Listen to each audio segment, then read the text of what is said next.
Hello there, and welcome back to my channel. It is of course only me again, and in this week's video I am going to be demonstrating to you how you can put the Lagacy program onto your XP Deus 2 WS6 Master puck. It's a pretty simple process, so you're just going to have to go and grab your puck and follow along, and I'll show you exactly what you need to do to program in this program into your puck so that you can use it to go out metal detecting as well. So if you don't know anything about the Lagacy program, it is a brand new program designed to be a turn on and go program. Really good for hitting high conductive targets at good depths. Really good in all types of ground conditions, so whether you're detecting on the beach, in the woodland, or in pasture or ploughed ground, this one is going to be perfect for you. So there are the benefits of the program, and now let's go in and I'll show you what you need to do in order to be able to put this on your puck. So the first thing you're going to need to do is obviously turn on your puck. And once it's booted up, you just need to make your way to program number 2, which is the sensitive program. That's the base program for the Lagacy setting, so just make sure you're on program number 2, then you can follow along with some of the settings. So the first thing we're going to need to do is access the audio menu, and we're going to do that by pushing the cog icon here, just once. Once we're in the audio menu, then basically it will say, do you want to access it? You hold down the cog one more time and you'll actually go into the audio menu. Now once you're in there, you can push the cog once more and it will ask you what audio type that you want. Well, Lagacy uses PWM, but of course if you don't want to use PWM, then you can change that to whatever you prefer. Push the cog again and you'll notice that audio filter is on 0. Push it again and you'll notice that you're back here just to your standard volume which comes through the headphones. And it's on this page that we now need to access the equalizer. In order to be able to do that, you just hold down the cog and there we go, we've entered the equalizer setting. You can see we've got 4 bands. The first band we're going to change so that it says +6 decibels. We're going to push the cog once more, until we get to the last band. That one's also going to be at +6 decibels. So that means the first band is at 6 decibels, the middle one is at 0, the third one 0, and the last one is at +6 decibels. Once you've programmed those in, all you need to do is push this button here, and that's going to take you back and back again and back again until you're in the program menu. Now to access some of the program settings, what we're going to need to do is push this menu button here. And we're going to push it once and it's going to ask us what we want to change the discrimination to. Now using the minus key, you just need to hold it down until you get to the magic number of 1.9. So that's not -1.9, that is 1.9. Once your puck says 1.9, push the menu button again and you will go to sensitivity. Sensitivity is going to be set to 96, menu again, and it's going to ask you for the frequency max setting.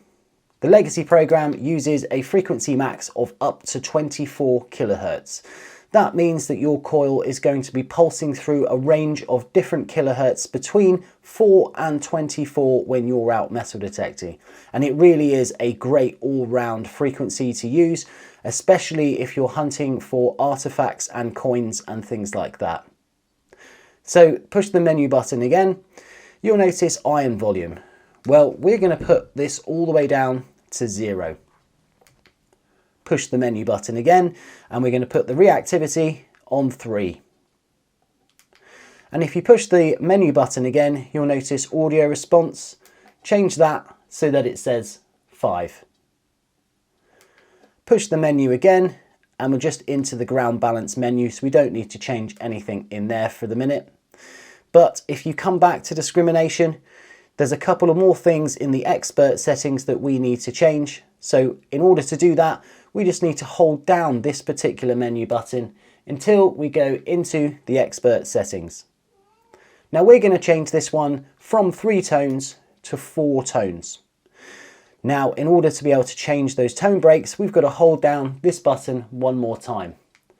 So let's hold down the button, and you'll notice that we're now going into the first tone break. The first tone break is actually going to be 211. There we go. And once you've programmed that in, you just push the menu button one more time. The actual tone break value is 1.9. Well, that's the discrimination we've already set, so we're going to keep that. And we're going to push it again, and it's going to ask us what the volume is. Well, we've already adjusted the iron volume to be at 0, and that's why that's showing as 0. So that's absolutely fine for this particular tone. Now let's go into the second tone. The second tone is actually going to be 197. So we're going to knock this all the way down until it says 197.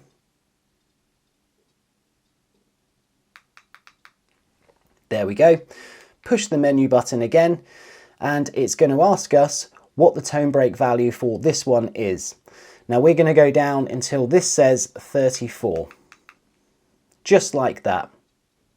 Push the menu button again, and it's going to ask us what we want the volume to be. Keep the volume on 10. Now push the menu again, and you're going to go into tone break number 3. Now we need to change tone break number 3 so that it says 687. Now push the menu button again, and it's going to ask us what we want the value to be. Well, this is going to be 74. Push the menu button again, and the volume is going to stay on 10.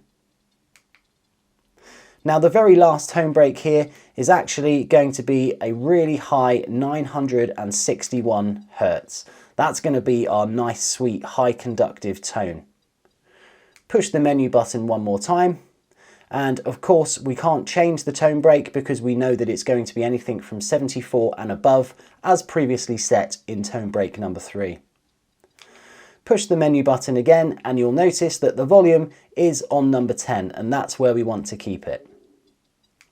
So come back, and you'll notice that we're just going all the way back here to tone break number 1, and we don't need to change any of that because we have now entered all 4 of the tone breaks successfully.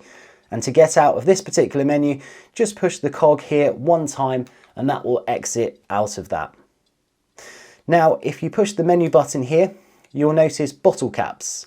We're going to change bottle caps so that it says 2, so that's the bottle cap discrimination. Push the menu button again, and you'll notice that there's a notch in the setting, but we're going to get rid of that. This notch was designed for Coke, and if you really want a Coke notch in there, then you can keep it, but you might end up having to adjust it to suit your specific ground. So try it off to begin with, but if it does become a problem, then just add another notch back in. Push the menu button one more time, and you'll notice that we're going to change the silencer down to it says 0. And that's pretty much it. So if you push the menu button again, you'll notice that we've just come back to the beginning of the menu, which of course is 4 tones. And once you've done all that, you just need to come back out of this menu here by pushing the cog icon once, and again by pushing it again. You'll notice that we're still on program number 2, which is the sensitive program, but it's got all of the adjustments that we've made in there. But of course we have to save this setting in so that we can access it anytime we want to turn on our puck and go metal detecting. In order to be able to do that, you just need to hold down the cog icon here one more time. And you'll notice now that we've gone into the program menu. Now in the program menu, we're going to hold down the cog again, and it's going to ask you if you want to save this in. Well, yep, we do want to save this in, and in order to be able to do that, we've got to hold it down once more. And what you'll notice now is that it's actually saved into the puck, and instead of showing the normal program 2, we can see that we've got a 2 plus a small user icon there indicating that we have saved all of the differences that we've made onto this particular number 2 setting. But don't forget guys, we haven't erased number 2. Sensitive program is always going to be on the puck, and if you just push back once, you're there. If you push up, you'll notice that we are now on the Lagacy program, and if you push it up again, we're now on program number 3. So every time you access your puck, just remember to go to 2 +1, and that is where the legacy program has been saved. And that is it. That's all the changes that you have to make in order to be able to use the legacy program. Hopefully you're going to have just as much luck with this program as everyone else has had, and this program has been tested all around the world and has had some really great results. And don't forget, if you do program this on and you go out metal detecting, then leave me a comment below. Let me know how you're getting on with it and all of the things that you're finding with it, because I absolutely love to read all of the comments. But that's it for this week's video. I will definitely be out metal detecting again very soon. Thank you all so much for watching. I really hope this has helped a few people out there understand the menu of the WS6 and of course get the legacy program on there for you to use. I will catch you all again very soon.